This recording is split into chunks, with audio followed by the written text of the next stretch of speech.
Procedurals have been a part of television since the dawn of television, but as mediums have diverged and streaming has begun producing their own Case of the Week style series, there's a narrative choice that hammers home the difference between network and streaming offerings. As network TV procedurals have boomed in recent years, there's been an influx of shows joining both sides of the lineup. Though streaming procedurals may not be as consistently picked up, they've been cropping up throughout different platforms as the network procedurals have had continued success. Whether it's Law and Order having been on and around the air for decades, or a fresh series like Amazon Prime's On Call, procedurals have become a part of the fabric of television that's, frankly, inescapable for most viewers. While the Case of the Week style may not work for those who enjoy more serialized drama, the episodic nature of procedurals makes it very easy for casual viewers to slip into and out of a show without warning. Though many are interested in keeping up with the weekly episodes of procedurals, others find it easier to watch when they can, which means episodic TV is far easier.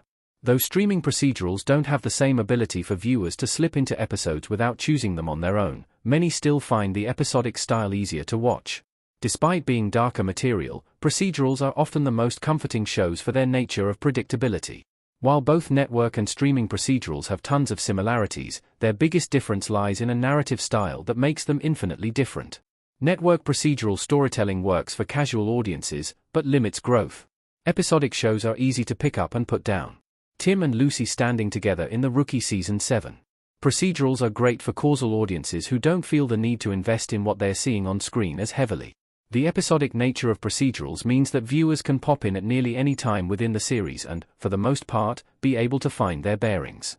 While characters grow and change, the stories told around them play a bigger role than the characters themselves. Although network TV is often the easiest to access for casual viewers, it can be far more limiting in the way shows are able to delve into their characters' minds. While some shows do a great job at giving clues to the inner lives of characters on procedurals, where there's a lot of plot to cover from episode to episode, others aren't able to devote time to the cause. Streaming procedurals have become more character-driven than case-driven. They often allow for more introspection because they have fewer limits. Titus Welliver as Harry Bosch in Bosch. While streaming procedurals are fewer and farther between, they are piggybacking off of the success of network procedurals in many ways. Pulling the structure of network shows for their narrative arcs, streaming procedurals find themselves in a much better situation because of the lack of limitations they face from a production standpoint. While there are still limits, timing, advertising, and other outside factors play less of a role. Streaming procedurals, because they're on platforms that don't necessarily rely on advertising in the same way network TV does, have the chance to delve deeper into the psyches of the characters who are solving cases. While they are able to focus on both the case itself and the main characters, streaming procedurals are able to take their time in telling a story.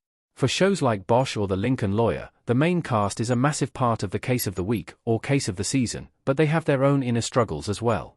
In devoting time and energy to those extra pieces of the puzzle, streaming procedurals create more of a rich story for viewers, bringing them back with more regularity. Network TV's reset button storytelling hurts long-term character investment. Resetting the clock to zero week after week is unsettling. Coulter Shaw, Justin Hartley, opening a door with a serious expression in Tracker. Photo by Sergei Bachlakov for CBS, courtesy Everett Collection. Network TV works with a reset button mentality, meaning that from week to week, the story is set back to its base level. While there are character arcs on shows like Law and Order, SVU and Tracker, they are not referenced regularly enough for them to matter to a casual viewer. What's most important on network procedurals tends to be the case at hand. While some enjoy this mode of storytelling, it shortchanges the viewer in every conceivable way. Understanding the inner life of a character like Coulter Shaw would make his ability to resolve tough cases far more interesting than it is without that knowledge. While viewers know enough about the main characters of network shows, the reset button mentality makes it clear they'll never be the focal point. Some network procedurals have successfully pushed back against the reset mentality. Shows like Will Trent are making a huge difference. Ramon Rodriguez smiling as Will Trent in an episode of Will Trent. Daniel Delgado Jr., copyright symbol ABC, Disney, courtesy Everett Collection. Although the majority of network procedurals have faced their fair share of criticism over a lack of characterization on screen, it's been a relief to see some shows pushing back against the idea of resetting every episode. While most procedurals do reset their characters back to a base level after each episode, others have worked hard to ensure they're operating as dramas rather than procedurals. Some network procedurals are meant to be Case of the Week style shows where the investigators are conduits for the case itself, but the majority do enough character work to make it clear that they care about who's on screen. Taking notes from streaming procedurals, shows like Will Trent have made an impact. Still, other network procedurals need to note what viewers are looking for from their characters.